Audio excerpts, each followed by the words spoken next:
According to the CDC, during late June of this year, 40% of U.S. adults reported struggling with mental health or substance abuse. Based on these statistics alone, 10.8 students within this classroom will report struggling with mental health. And those are just the numbers of what is reported. There are many cases of depression that never get reported or brought to anyone's attention. This issue is a very dangerous oversight because cases that are left untreated or avoided lead to additional health issues, alcoholism or drug dependencies, and or suicide. So the people who suffer can be your sister, brother, mother, or father, or even yourself. This disease can affect anyone, and it is our duty to help one another to stop this spread. As someone who has lost a loved one due to depression, I know and understand the seriousness of this health issue.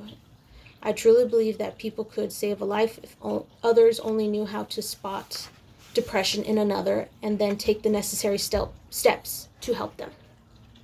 So in my speech today, I would like to inform you about depression and how we can help yourself and others affected by this disease. First, I'd like to discuss what causes depression. Then I will identify the hidden signs of depression. And lastly, I will present how to provide support.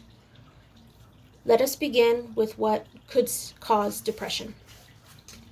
Based on the article, What Causes Depression by the Harvard Medical Team, depression actually is a disease that alters the way your brain works.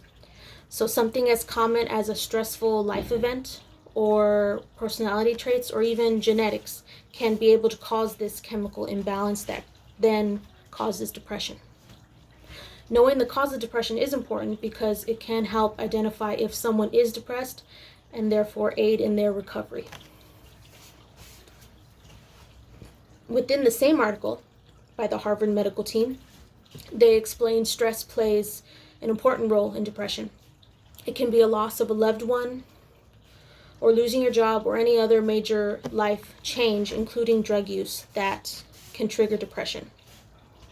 Personality traits such as low self-esteem, being pessimistic, or anxiety can cause a depression period in one's life. This also can be expressed as a feeling of worthlessness or an obsession over past failures. One's family history can be another factor. If anyone in your family has ever suffered from depression, it actually can run in families. Now, let's talk about the possible signs and symptoms of depression. Depression can be difficult to spot because most either hide their more obvious signs or some may not even know that they are suffering from depression.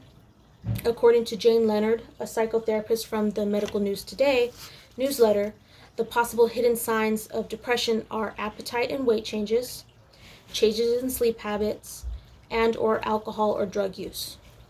An appetite and weight change within a person can look like they have no interest in eating or do not want to eat. Their weight may increase or decrease rapidly. Another factor is their sleep habits. They may not sleep at night and only sleep throughout the day, or may not even have a full 8 hours of sleep. You can be able to tell if they look tired and have no energy throughout the day. If you see this, then they may be ill.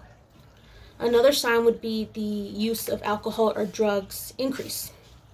Or if they didn't use before, then they may take on this habit to a point where there is no controlling it.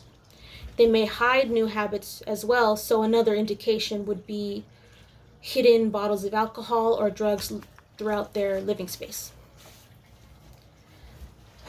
Now that I have shown the signs of depression, let's move on to how to help someone suffering from depression. Once you identify those warning signs, there are ways to help them.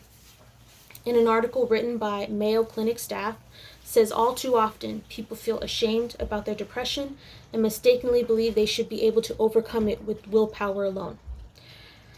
Depression can get worse if left untreated. Simply talking to a person can either bring to light that they are depressed or encourage them to seek help. You can discuss what you've noticed about their behavior and how it concerns you. You can also encourage them to seek professional help by helping find a therapist that is best for them. Or you can discuss with the doctor before you have this conversation with your loved one. That way you can be more equipped to have such a conversation. I do want to stress the suicide risk. As one who is suspected of being depressed, you must understand that they are at a high risk of suicide. I made the mistake of taking my father's depression lightly and now have lost him to it. Make sure that they have a safe environment and call a suicide hotline and speak with a trained counselor. And please encourage them to speak to a counselor as well. Now that you know how to help others suffering from depression, let's move on to the conclusion. So, in conclusion, the first thing I discussed was the causes of depression. And then I moved on to the signs of depression and finally discussed how to help those with depression. I hope that this speech has helped you become better equipped in depression and hope you can now be able to help another. Remember this because you could save a life. Thank you.